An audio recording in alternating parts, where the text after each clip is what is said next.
সবকিছু কি সুন্দর সহজ স্বাভাবিকভাবে মেনে নিচ্ছেন। মেনে নিচ্ছে এই কারণে যাতে বসে থেকে হাহুতাশ না করে বাস্তবটাকে মেনে নিয়ে ঠান্ডা মাথায় এবার কি করা যেতে পারে সেটাই ভাবতে পারি। তুমি উঠতে বসতে মেয়েটাকে এমন কথা শোনাচ্ছ, কিন্তু এই যে আমাদের কৃষ্ণ, ও যে ওখানে দুদিন কাটিয়ে এলো, ও বলুক দেখি একবার ওকে অসম্মান করা হয়েছে কিনা, ওখানে কোনোভাবে ওকে আদর আপ্যায়ন কিছু কম করা হয়েছে না, বরং ঠাম্মি একটু বেশি খাতির যত্ন করা হয়েছে।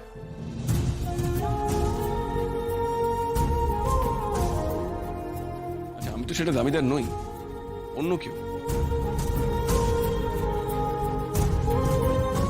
মানে আমাকে জামাই বলে ওরা এত সহজভাবে কি করে মানলেন সেটাই আমি বুঝতে পারছি না।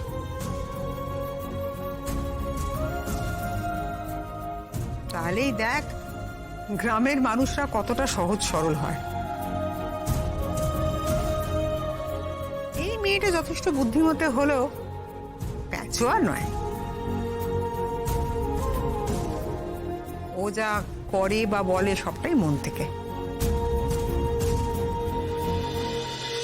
ওকে আমরা বাড়ির বউ হিসেবে নাই মেনে নিতে পারি, কিন্তু তাই বলে গ্রামের মেয়ে, গরিব মেয়ে বা অশিক্ষিত মেয়ে বলে কিছুতেই ছোট করতে পারি না।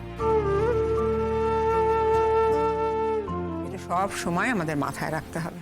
এটা তো ঠিকই, ওরা গরিব হয়ে তো কোনো অপরাধ করেনি, আর তাতে ওদের মানও কিছু কম হয়ে যায় না। মা, লাজু মেয়ে কিন্তু যথেষ্ট ভালো, সেটা তোমরা সবাই ওর সাথে মিশলে, ওর সাথে কথা বললে বুঝতে পারবে। চিন্তার কোনো কারণ নেই, গ্যাস বন্ধ আছে, আমি দেখে এলাম। মা, এতগুলো কথা যখন উঠলো তখন কিছু কথা তো আমাদেরও মাথায় রাখা উচিত। মানে লাজুকে যাতে পরে আর কথা শুনতে না হয় সেই জন্য এই কথাগুলো আমার বলা। ও আরে কি বলছো, একটু খোলসা করে বলো না, আমরা তো কিছু বুঝতে পারছি না। ওই যে কৃষ্ণর বউ ভাত না কি একটা হয়েছিল না, হ্যাঁ, সেখানে এই মেয়েটাকে সামনে রেখে আমাদের ফ্যামিলির মানে এম্বারেসিং অবস্থা হয়েছিল। এই মেয়েটা আমাদের বাড়ির বউ না, কিন্তু নতুন শাড়ি টাড়ি পরে সবার সামনে ঘুরঘুর ঘুরঘুর করছে। তাহলে কে, কেন, কিসের জন্য?